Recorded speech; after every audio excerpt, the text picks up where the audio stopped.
नमस्कार मेरे प्यारे बच्चों, नमस्कार, सत श्री अकाल, राम राम, वस्सलाम वालेकुम। बेटा मैं आपका अपना अभिलेख सर। हम लोग बेटा अब ऑनलाइन प्लेटफॉर्म पे आ चुके हैं। यहां पर आज हम स्टार्ट करने जा रहे हैं बेटा एक topic, work energy and power.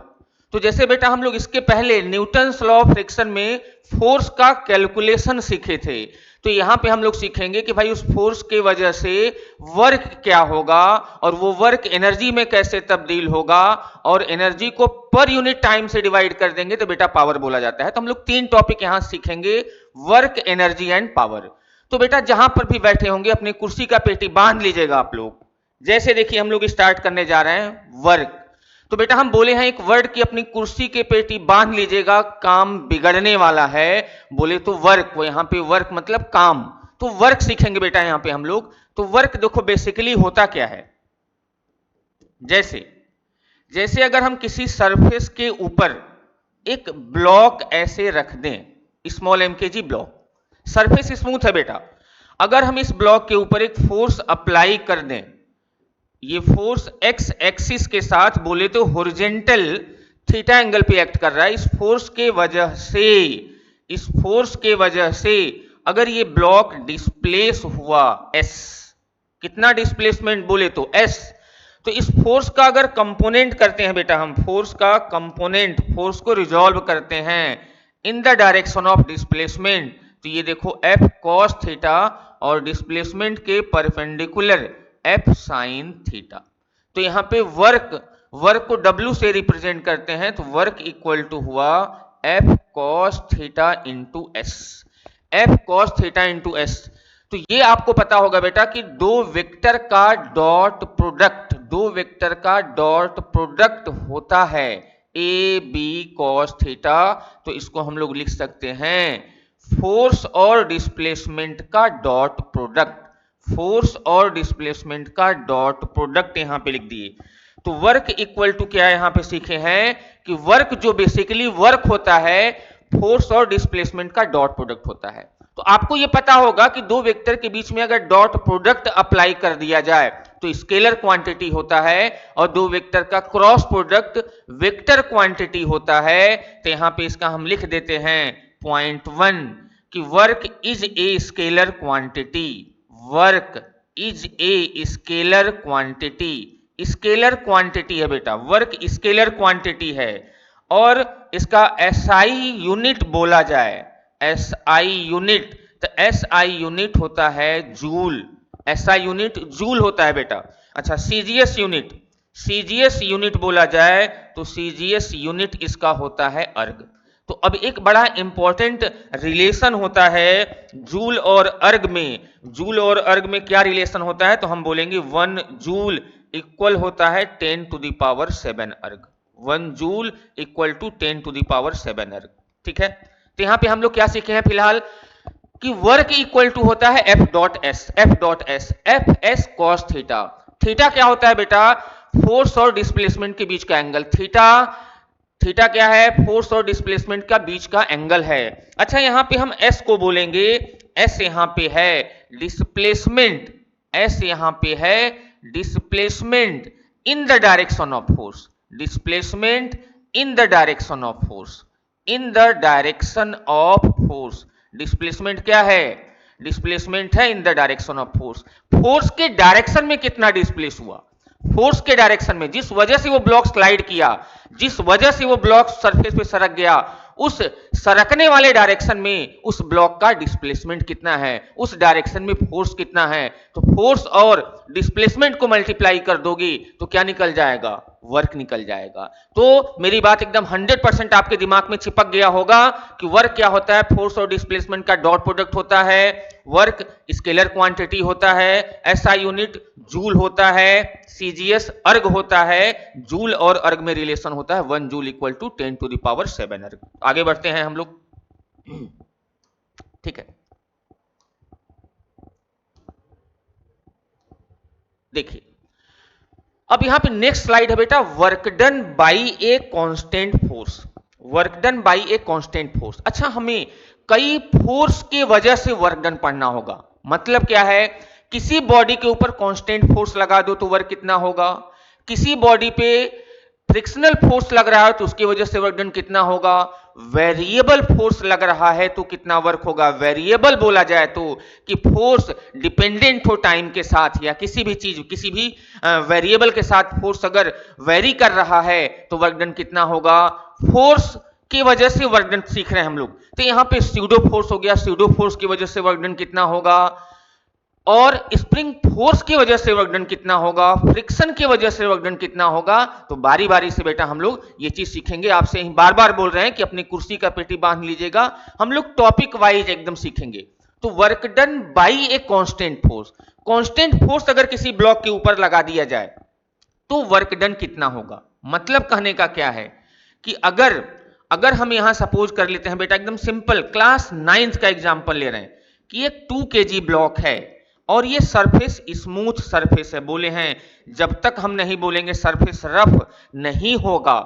इस 2 kg के ऊपर 2 kg ब्लॉक के ऊपर एक 10 न्यूटन का फोर्स अप्लाई किया गया और इस 2 kg ब्लॉक 10 न्यूटन की वजह से मान लो 5 मीटर डिस्प्लेस हुआ। 2 kg ब्लॉक उस 10 न्यूटन फोर्स की वजह से 5 मीटर डिस्प्लेस हुआ। तो क्लास 9th का बच्चा भी बोलेगा कि सर वर्क कितना होगा, तो वर्क होता है Fs cos थीटा। बार बार बोल रहे हैं डिस्प्लेसमेंट क्या है, displacement in the direction of force, theta क्या है, फोर्स और डिस्प्लेसमेंट के बीच का एंगल। तो जरा बताओ बेटा, फोर्स उसी डायरेक्शन में लग रहा है जिस डायरेक्शन में डिस्प्लेसमेंट है, फोर्स भी उसी डायरेक्शन में, डिस्प्लेसमेंट भी उसी डायरेक्शन में, तो एंगल 0 डिग्री और cos 0 डिग्री का वैल्यू होता है बेटा 1। cos 0 डिग्री कितना होता है, 1 होता है। तो यहां पे वर्क डन क्या बोलोगे, वर्क डन बोलोगे कि भाई फोर्स हो गया 10, डिस्प्लेसमेंट है 5, तो आपका वर्क डन आया 50 जूल, वर्क डन आया 50 जूल। यहां पे बेटा पॉजिटिव वर्क है, पॉजिटिव वर्क है। तो अब जरा नेक्स्ट स्लाइड में देखते हैं, अगर यहां पे बोला जाए कि भाई वर्क डन डिपेंड कर रहा है किस पर, थीटा पर डिपेंड कर रहा है, वर्क थीटा पे डिपेंड कर रहा है, तो अगर हम बेटा अगर बोलते हैं कि अगर थीटा का वैल्यू 0 डिग्री हो जाए, सेकेंड कंडीशन थीटा का वैल्यू 180 डिग्री हो जाए, थीटा का वैल्यू 90 डिग्री हो जाए, 3 एंगल दिए हैं यहां पे, theta 0 degree, theta 90 degree, theta 180 degree. अच्छा cos 0 डिग्री का वैल्यू कितना होता है, cos 0 डिग्री 1 होता है, cos 180 डिग्री -1 होता है, cos 90 डिग्री बेटा 0 होता है, cos 90 डिग्री 0 होता है।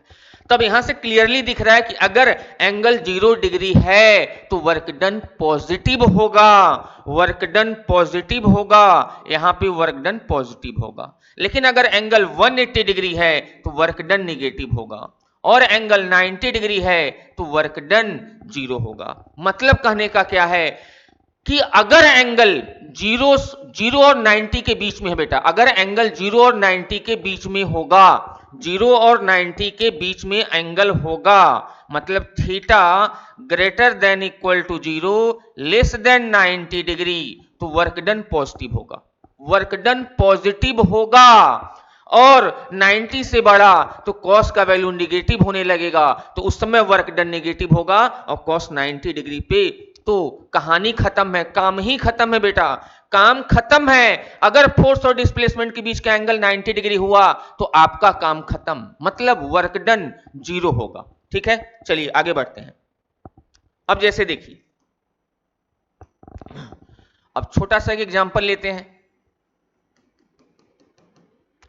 जैसे सपोज कर लो यहां 4 kg ब्लॉक है, 4 kg ब्लॉक, इस 4 kg ब्लॉक के ऊपर एक 20 न्यूटन फोर्स अप्लाई किया गया, एंगल 37 डिग्री। अच्छा बेटा ये एंगल 37 डिग्री, 53 डिग्री, इन सब एंगल से आप परिचित हैं, और ये ब्लॉक डिस्प्लेस हुआ 5 मीटर, ब्लॉक डिस्प्लेस हुआ 5 मीटर इस 20 न्यूटन फोर्स की वजह से। हम बार बार क्या बोल रहे हैं, अगर इस 4 kg का वर्क डन निकालना है, तो वर्क डन निकालना है तो आप यहां पे क्या बोलोगे, यहां पे क्या बोलोगे कि भाई फोर्स और डिस्प्लेसमेंट के बीच का एंगल 37 डिग्री है। या तो आप direct force Fs cos theta लगाओ, या तो बेटा इस फोर्स को in the direction of displacement आप कंपोनेंट कर दो इस फोर्स का।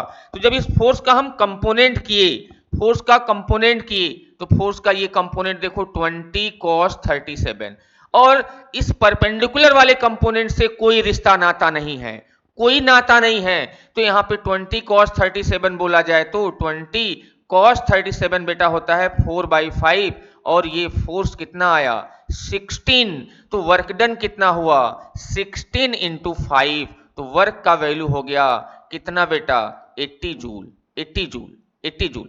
अब यहां पे कुछ चीजें और हम आपको बता दे रहे हैं कि अगर बेटा आपसे बोला जाए कि यहां पर इस 4 kg ब्लॉक का आप फ्री बॉडी डायग्राम बनाओ, तो 4 kg ब्लॉक का जब फ्री बॉडी डायग्राम बनाया गया तो देखो इस डायरेक्शन में कंपोनेंट आया 16, इस डायरेक्शन में कंपोनेंट करो तो 20 sin 37, sin 37 बोले तो 3/5 कितना आया 12, और ये ग्रेविटेशनल फोर्स कितना 40, नॉर्मल फोर्स कितना n।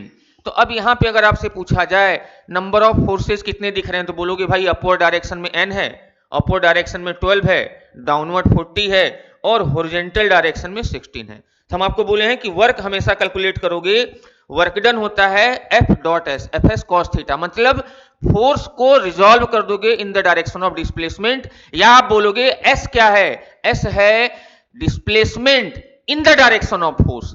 तो यहां पे अगर आपसे बोला जाए कि भाई नॉर्मल फोर्स की वजह से वर्क डन होगा, एकदम नहीं होगा, डिस्प्लेसमेंट इस डायरेक्शन में, नॉर्मल फोर्स ऊपर की तरफ, एंगल कितना बना 90 डिग्री, कहानी खत्म, बोले हैं 90 बनेगा तो आपका काम तमाम है।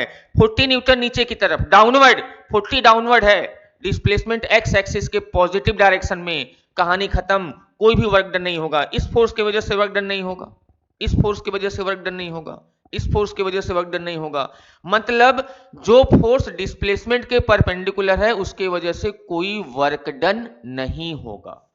बात समझ में आ गया होगा, ठीक है, चलिए आगे। अब जैसे देखिए, अब जैसे बोला जाए बेटा एक छोटा सा एग्जांपल और लेते हैं, देखिए अब बोला जाए कि अगर यहां पे एक 2 kg ब्लॉक रख दिया जाए, 2 kg ब्लॉक, सुंदर सा प्यारा सा ब्लॉक, यहां पे कोफिशिएंट ऑफ फ्रिक्शन, अच्छा फ्रिक्शन की वजह से वर्क पूरा डिटेल में बताएंगे, थोड़ा सा बस हम लोग यहां पे यूज कर रहे हैं, जैसे 10 न्यूटन फोर्स लगाया गया और ये 10 न्यूटन फोर्स एक्स एक्सिस के साथ 37 डिग्री एंगल पे, 37 डिग्री एंगल पे, तो हम यहां क्या बोलेंगे कि अब आप बोलो यहां पे कि 10 का कंपोनेंट करो, तो 10 का कंपोनेंट 10 cos 37, यहां पे 10 का component 10 sin 37, 10 sin 37, normal force ऊपर की तरफ, ग्रेविटेशनल फोर्स डाउनवर्ड डायरेक्शन में, ठीक है। अब आप देखो, अब आपको बोला गया कि ये जो ब्लॉक है इस फोर्स के वजह से मान लो 5 मीटर डिस्प्लेस हुआ, कितना मीटर 5 मीटर इसका डिस्प्लेसमेंट हुआ, तो बेटा यहां पे फोर्स कितने लग रहे हैं, नॉर्मल ऊपर की तरफ, और ये 10 sin 37 बोले तो 6, और यहां पे ये कितना हो जाएगा 8। अच्छा अगर यहां से नॉर्मल फोर्स कैलकुलेट किया जाए तो नॉर्मल फोर्स का वैल्यू हो गया देखो n, ऊपर की तरफ 6 और डाउनवर्ड डायरेक्शन में 20, तो नॉर्मल फोर्स बेटा कितना आ गया, नॉर्मल फोर्स आ गया 14, नॉर्मल फोर्स 14, ठीक है, ठीक है, नॉर्मल फोर्स 14। तो अब यहां पे बेटा नॉर्मल फोर्स 14 आ गया, तो अगर आपसे पूछा जाए पहला work done due to 8 newton force, work done due to 8 newton force, तो आप बोलोगे 8 न्यूटन फोर्स इनटू डिस्प्लेसमेंट। अच्छा डिस्प्लेसमेंट हम यहां नहीं दिए हैं बेटा, भूल गए हैं, डिस्प्लेसमेंट आप लिख लो, डिस्प्लेसमेंट है 5 मीटर, तो डिस्प्लेसमेंट 5 मीटर, तो बताओ वर्क डन कितना आया 40 जूल, 40 जूल, ठीक है। अब यहां पे बेटा फ्रिक्शन अगर हम कैलकुलेट करें तो फ्रिक्शन देखो, फ्रिक्शन फ्रिक्शन फ्रिक्शन फ्रिक्शन बार बार बोल रहे हैं, फ्रिक्शन कितना है, म्यू का वैल्यू 0.2, नॉर्मल कितना है 14, ये कितना आ गया बेटा 2.8, 2.8, तो यहां पे फ्रिक्शन का वैल्यू कितना है 2.8, तो इस फ्रिक्शन की वजह से अगर वर्क कोई पूछता है तो आप बोलोगे work done due to friction कितना होगा, फ्रिक्शन पीछे की तरफ लगेगा ना बेटा, अप्लाइड फोर्स आगे की तरफ है, फ्रिक्शन पीछे की तरफ, तो ड्यू टू फ्रिक्शनल फोर्स क्या हो जाएगा नेगेटिव, क्यों, क्योंकि एंगल 180 डिग्री बन रहा है। अब छोटे मोटे मेरे प्यारे बच्चों इसका कैलकुलेशन कर लीजिएगा, तो -2.8 इंटू 5, तो हम लोग यहां पे दो फोर्स की वजह से वर्क निकालना सीखे, दो फोर्स की वजह से, एक अप्लाइड फोर्स जो 8 न्यूटन लग रहा था, दूसरा work done due to friction, work done due to friction. ठीक है, नेक्स्ट आगे बढ़ते हैं।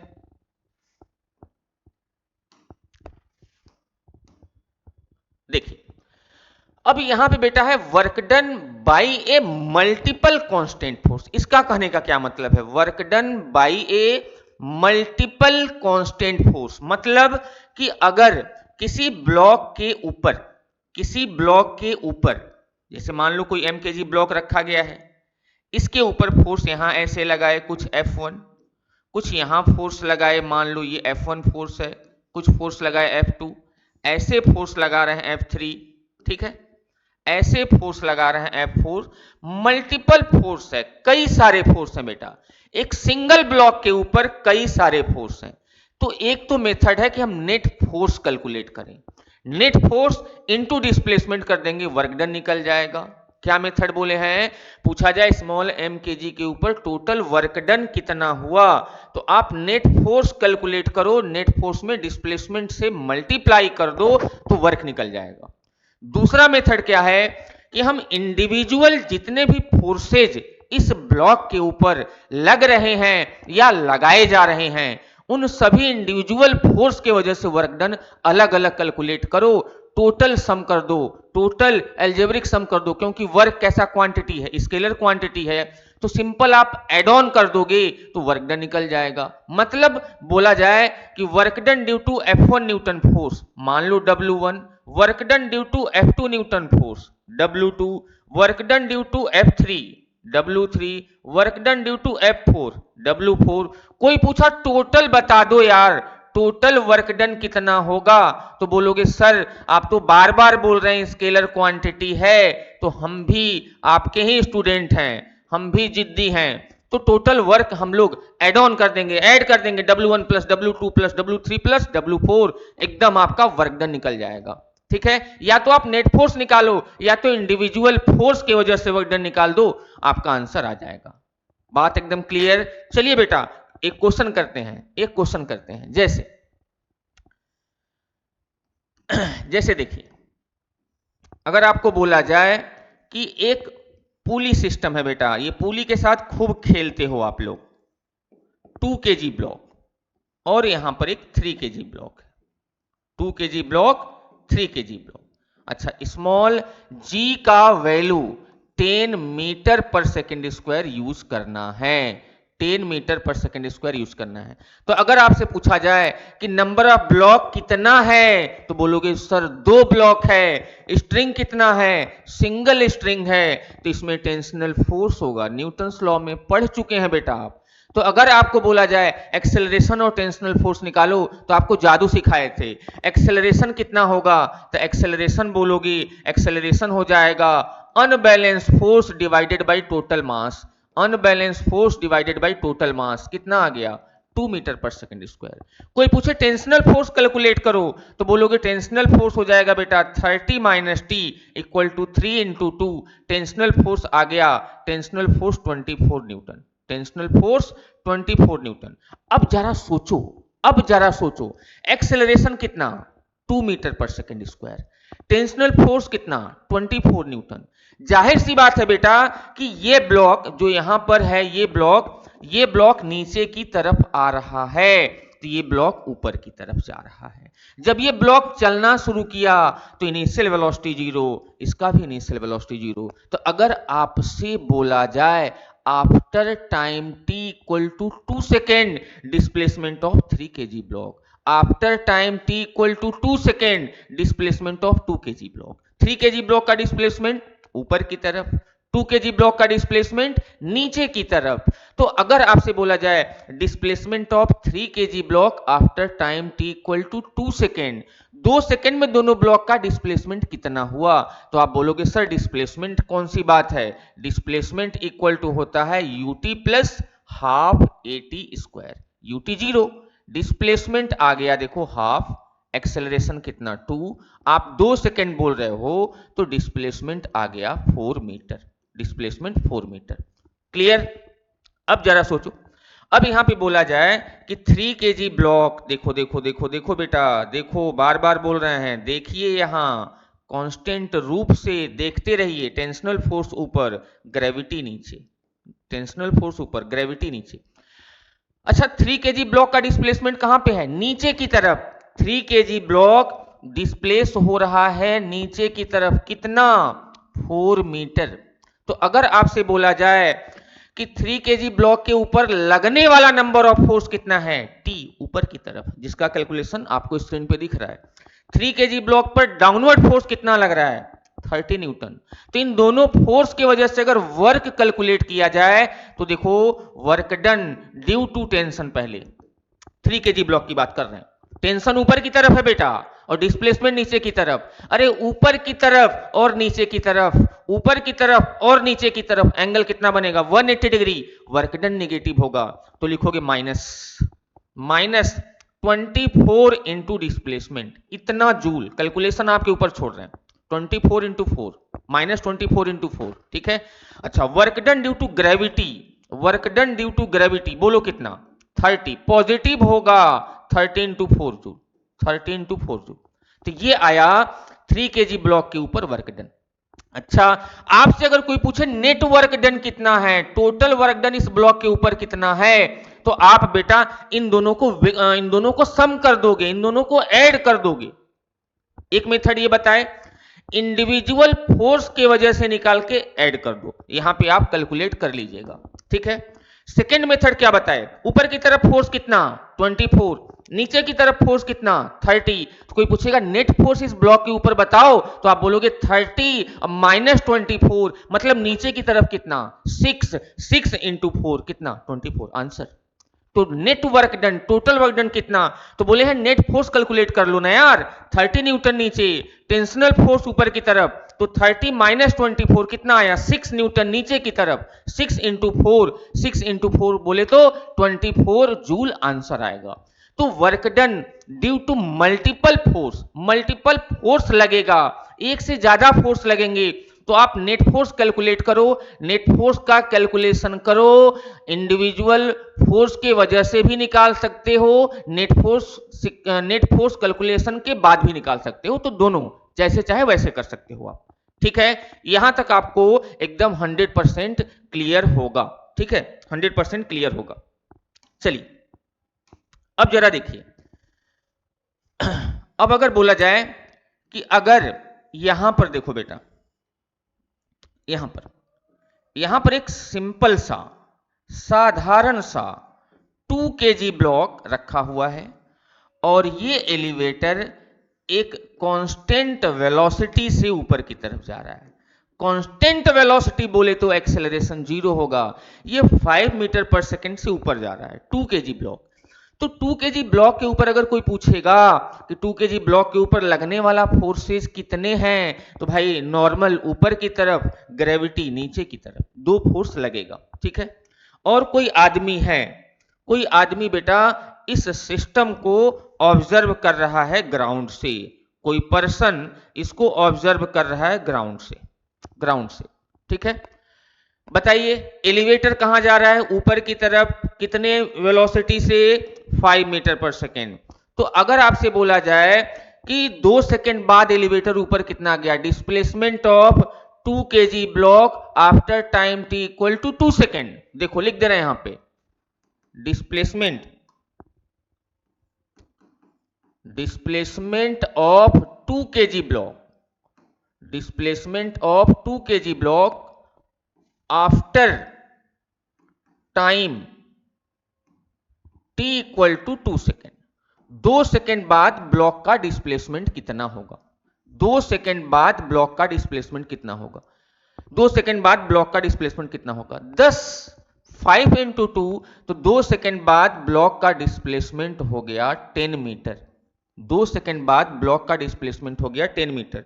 तो अगर आपसे कोई पूछता है कि भाई 2 kg ब्लॉक 2 सेकेंड में 10 मीटर ऊपर चला गया, तो अब देखो 2 kg का अगर फ्री बॉडी डायग्राम बना दो, तो 2 kg ब्लॉक, ग्रेविटी बोलो कितना? 20 न्यूटन, नॉर्मल बोला जाए n, ठीक है। तो यहां पे नॉर्मल फोर्स का वैल्यू कितना, नॉर्मल फोर्स का वैल्यू कितना है 20 न्यूटन, नॉर्मल फोर्स 20 न्यूटन। ठीक है, आपसे पूछा जाए work done due to normal force, work done due to normal force, work done due to normal force, work done due to normal force. चलिए बताइए, work done due to normal force कितना होगा? Normal force कहां लग रहा है? ऊपर की तरफ, डिस्प्लेसमेंट भी ऊपर की तरफ, कितना हो गया? ये डिस्प्लेसमेंट बेटा कितना है? 10 है, 200 जूल। डिस्प्लेसमेंट 10 मीटर है तो 200 जूल वर्क डन आया। तो अब जरा बताइए, नॉर्मल फोर्स की वजह से वर्क डन 200 जूल आया, कहां से ऑब्जर्व कर रहे थे? ग्राउंड फ्रेम से। लेकिन अगर कोई पर्सन यहां पे बैठ जाए, यहां पे बैठ करके वहीं पर्सन इस ब्लॉक को ऑब्जर्व करे, तो बताओ अगर एलिवेटर के अंदर बैठ गए बेटा, तो एलिवेटर के अंदर बैठ गए आप, तो एलिवेटर के अंदर बैठ गए तो तुम भी ऊपर जा रहे हो, ब्लॉक भी ऊपर जा रहा है, अरे दोनों साथ साथ जा रहे हो, तो क्या 2 kg ब्लॉक का कोई डिस्प्लेसमेंट होगा? नहीं होगा। 2 kg ब्लॉक का डिस्प्लेसमेंट होगा? नहीं होगा। तो work done due to normal force यहां से बैठ के अगर कैलकुलेट करोगे तो कितना आएगा? 0 आएगा। Work done due to normal force जैसे ग्राउंड फ्रेम से हम लोग सॉल्व किए हैं तो 200 आया है, जब एलिवेटर के अंदर बैठ के करोगे तो कितना आएगा? 0 आएगा। तो क्या इस चीज को अगर हम अपने दिलों और दिमाग में बैठा लें कि work is depend on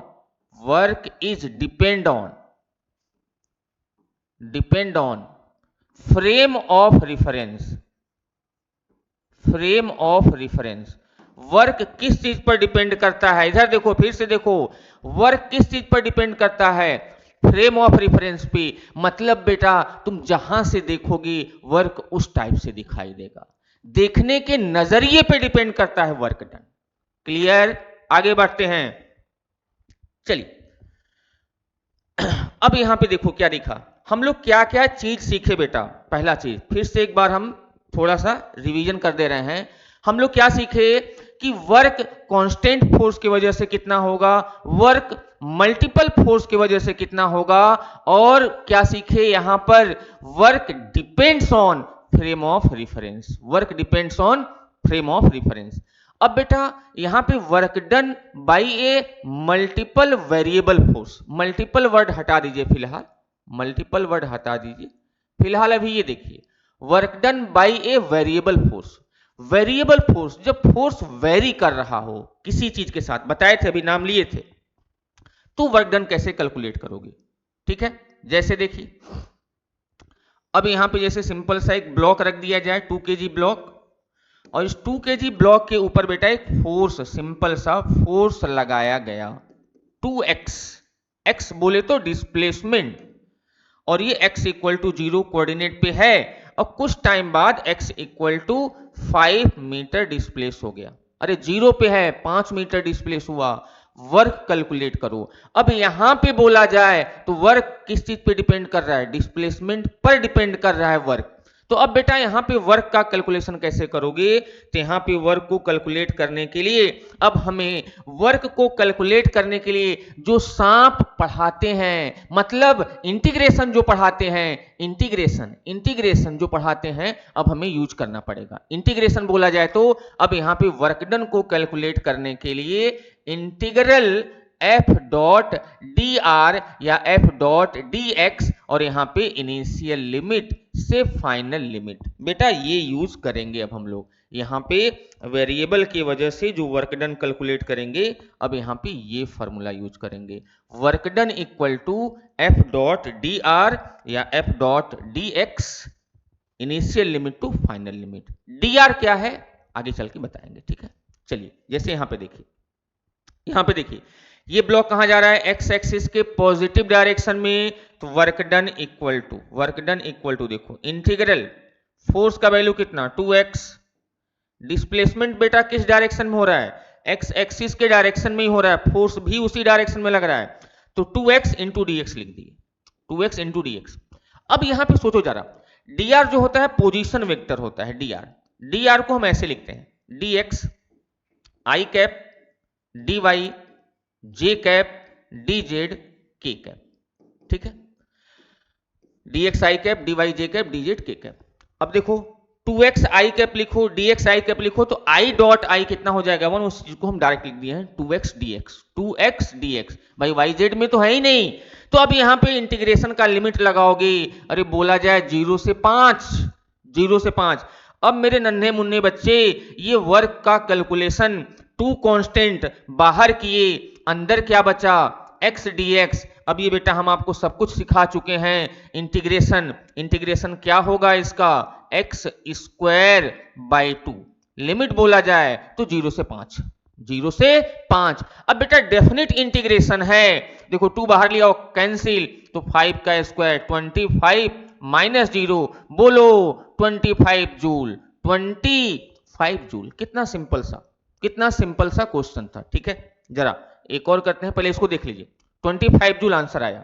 variable force 2x, variable force यहां पे किसके साथ वेरी कर रहा था, फोर्स यहां पे डिस्प्लेसमेंट के साथ वेरी कर रहा था, तो 0 से 5 मीटर गया तो वर्क डन हम लोग कैलकुलेट किए तो वर्क डन का वैल्यू आया 25 जूल। एक छोटा सा एग्जांपल और लेते हैं बेटा,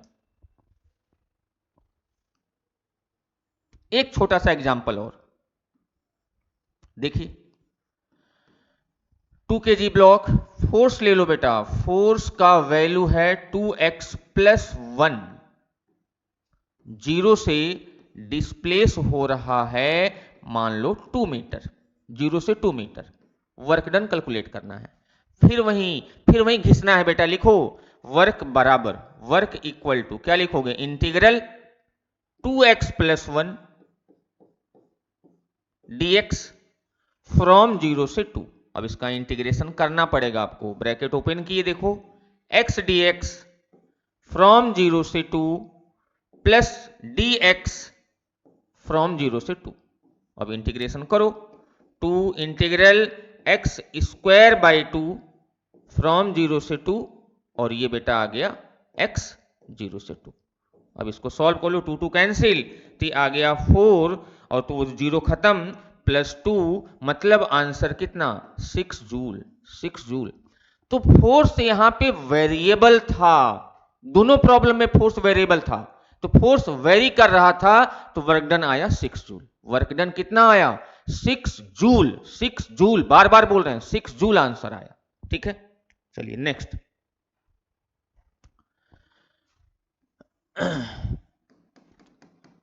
अब देखो जैसे यहां पे 2 kg ब्लॉक है और इसके ऊपर फोर्स लगाया गया 2t न्यूटन। अब फोर्स यहां पे बेटा टाइम के साथ वेरी कर रहा है, 2 kg ब्लॉक के ऊपर फोर्स लगा गया 2t, टाइम के साथ फोर्स वेरी कर रहा है, टाइम t0 पे यहां पर है ये ब्लॉक, तो आपसे बोला गया after time t equal to 2 second calculation work 2 kg block. Simple है ये भी, तो वर्क क्या होता है, वर्क डन इक्वल टू क्या बताए हैं, integral f dot d r या f डॉट डी एक्स लिखते हैं, ठीक है, f dot d x.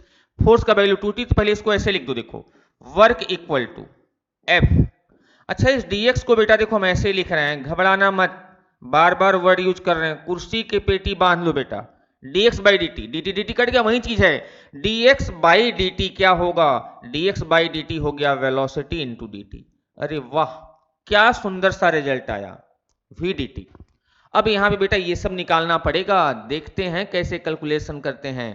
Force बराबर क्या होता है, मास इनटू एक्सेलरेशन, फोर्स का वैल्यू कितना 2t, मास बोला जाए तो 2, एक्सेलरेशन को dv बाई dt लिख दिए, ये देखो 2 2 कैंसिल, तो dv का वैल्यू कितना आया t dt, तो इसे इंटीग्रेट कर दोगे तो वेलोसिटी बोलो कितना आया t square by 2, t square by 2। देख लो यहाँ पे वेलोसिटी निकाल दिए, तो अब यहाँ पे वर्क डन क्या होगा, वर्क डन होगा फोर्स बोला जाए तो 2t into velocity t square by 2 into dt। अब सिंपल सा देखो 2 2 कैंसिल, तो वर्क डन कितना आया t क्यूब dt। अब क्या करना है बेटा, बस लिमिट तो रखना है, t क्यूब dt समझ में आया होगा, t क्यूब dt लिमिट रख दोगे फ्रॉम 0 से 2, फ्रॉम 0 से 2। अब यहां पे वर्क डन का वैल्यू कितना आ गया, तो integration t to the power 4 divided by 4 और लिमिट है 0 से 2 सेकेंड। अब इसके बाद आपको कैलकुलेशन करना है, इतना जूल आंसर आएगा, इतना जूल आंसर आएगा। तो बेटा हम लोग आज क्या क्या सीखे हैं फिर से देख लीजिए स्क्रीन पे। हम आपको क्या क्या बताए, वर्क हम आपको बोले हैं पहले ही word, work by a constant force, work by a multiple force, work done by a multiple force. फिर क्या सीखे कि work done depends on frame of reference. और लास्ट में आज हम लोग क्या सीखे हैं कि वर्क किस चीज पर डिपेंड करता है, वर्क किस चीज पर डिपेंड करता है, क्या बोले हैं, work does not depend on, sorry work depends on frame of reference. और लास्ट में हम लोग सीखे कि वेरिएबल फोर्स के वजह से वर्क कैसे कैलकुलेट करोगे, वेरिएबल फोर्स के वजह से वर्क का कैलकुलेशन कैसे करोगे। ठीक है बेटा, तो आज का लेक्चर आपको समझ में आया होगा। ठीक है, थैंक यू बेटा।